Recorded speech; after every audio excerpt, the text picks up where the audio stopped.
Life after the pandemic. It's pretty obvious that life has significantly changed in the past few months. That has me and many other people wondering how life is going to be after the pandemic. It's obviously a really tough balance between the economy and health. And as we slowly open up businesses, we might experience a whole new wave of cases. So today we're going to explore the possibilities of how life would look like after the pandemic. Let's get right to it.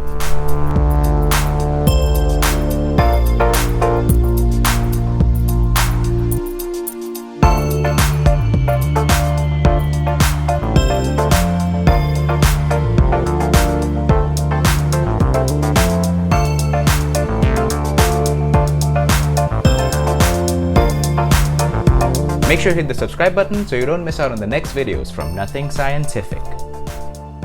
Life was pretty good before this pandemic. People would visit their favorite restaurants, kids would go to school, everyone would hang out at parks and bars on the weekends. Things were pretty different for sure. There are many businesses who have been really hard hit by this virus. And when are we going back to our favorite restaurants, bars, and parks without having to worry about the virus? Well, not at least for a year for sure. The vaccine will itself take a few months to a year and a half to develop and deploy. Till then, the virus lives amongst us, and we live with this invisible enemy. Wearing masks has become such a commonplace. Human interaction has been as low as ever, and job uncertainties have been as high as ever. Even when businesses open up, things won't be the same as it was before. At least for the near future, restaurants and bars will have a really tough time getting back the number of customers they used to get before the pandemic. Major cities around the world have closed down many of their restaurants. Chinese restaurants have been particularly hard hit over unfounded stigmas related to the outbreak. Total restaurant customer transactions declined by 36% in the last week of March as compared to the same week a year ago. In the US itself, it's been predicted that over 8 million jobs would be cut in this sector. There's definitely no shortage of food. In fact, the pandemic has caused a completely different problem. A spike in the number of people who can't afford groceries and a glut of food where it's not needed. The world's food distribution system in normal times is a marvel, efficiently delivering huge amounts of foods to customers. But now, some of the major destinations such as the huge restaurant chains, schools, and office cafeterias have disappeared. And supply chains are struggling to adapt. Normally, chain restaurants buy a steady supply of produce week after week. But now, restaurants have closed down, leading to the reduced demands for these items. Countries like Belgium has warned that over 750,000 tons of potatoes could be thrown away, which accounts for over 40% of the harvest. Frozen fries account for almost over 75% of the nation's potato processing. And this sector has been especially hit hard now that the restaurants around the world have been on lockdown. The potato industry has been looking for alternatives to avoid food waste. And in an effort to boost sales, it was the potato industry of Belgium that encouraged Belgians to eat fries at least twice a week. Milk sales in supermarkets have significantly increased, but it's not enough to make up for the drop in milk sales to schools and cheese to pizza outlets. Factories that make milk powder can't accept any more milk, so more and more milk cooperatives are telling their farmers to dump the milk their cows are producing. Restaurants will really have to convince their customers that they have the situation under control. And once they do that, we'll see an increase in demand for raw vegetables and meat, which ultimately will improve the supply chain and food distribution. Till then, takeout and drive-thrus will be a major part of this business. Next up is the air industry.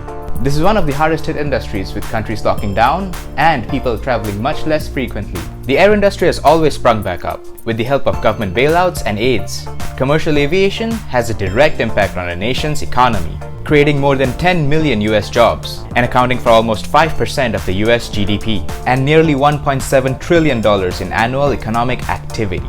The number of passengers taking to the air has fallen drastically in the past few weeks. On April 7th, the total amount of US flyers screened by the TSA fell below 100,000 for the first time in the agency's history. That's a 95% drop compared to the passenger numbers from the same day in 2019. In recent weeks, Emirates and Etihad have grounded all their aircrafts, and at least half the planes around the world are grounded.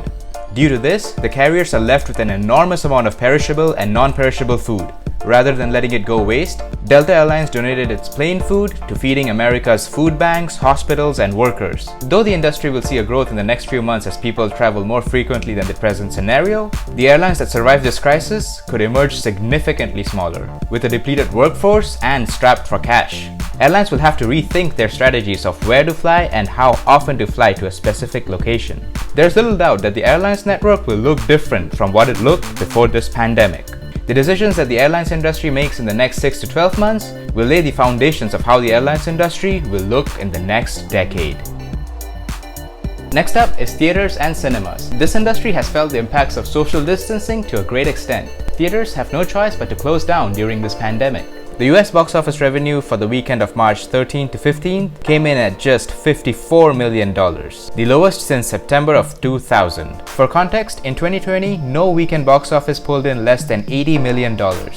Movie releases have been pushed back a couple of months, knowing that movie releases right now will cost huge losses. Some new movies have been released on digital platforms like Amazon Prime. Strategies like these could open a whole new concept of home box office, where people will watch new releases at the comfort of their homes. Although people will return to the theaters after the pandemic, business might not be as profitable as it was before.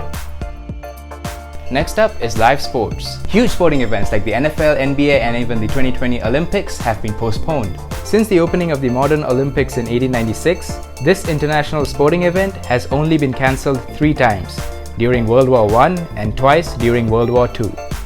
The Tokyo Olympics, which was scheduled for late July this year, will now take place next July 2021.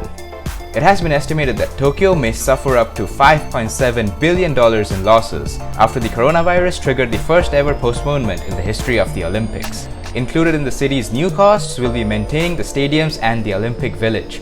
The absence of an anticipated 600,000 tourists is one of the biggest blows to Japan's economy. Most other sporting events have yet to reschedule their events. Until we have the virus under control, sporting events won't see the amount of profits they are used to, although huge fans may show up for these events. After the pandemic, it'll take people time to gain confidence to attend these events for sure. Until then, online streaming and broadcasting would play a major role in generating profits through ads and subscriptions. Next up is the oil industry. As more and more people have started working from homes and countries have gone on lockdown, the demand for oil has plummeted. Compared to 2019, the International Energy Agency projects a decline in demand of 90,000 barrels of oil in 2020. Prior to the pandemic, the IEA projected an increase in demand of over 800,000 barrels. The effects on the oil industry has been especially dire because China, the world's top energy consumer, was the first to be hit as the source of the outbreak. The price of oil has been in an unprecedented freefall. When the dust settles, airlines would see an increase in air travel, and people will be commuting to work daily, which will increase the demand for oil, bringing the prices slowly up again. There are obviously many other industries which have been hard hit by this virus. Industries like hotels, cruises, shipping, retail, construction, and tech have been really hard hit. Things will take time to come back to normal. Our lives will look different as we come out of this situation. For the next few months, we may not hit the theaters, parks, and bars on the weekends like we used to. There'll always be an unconscious fear of contracting the virus. We'll probably be watching new releases from our homes. We'll probably be working from our homes for those of us who can. And we'll probably see each other with a mask on for a while. Things will look different, but how we manage this crisis in the short term will lay the foundations of how this crisis unfolds for our future selves, as we live with this invisible enemy. Let me know in the comments down below how you think life would look like after the pandemic. Till then, stay home, stay safe, wash your hands, eat, sleep, and repeat. Catch you guys on the next one.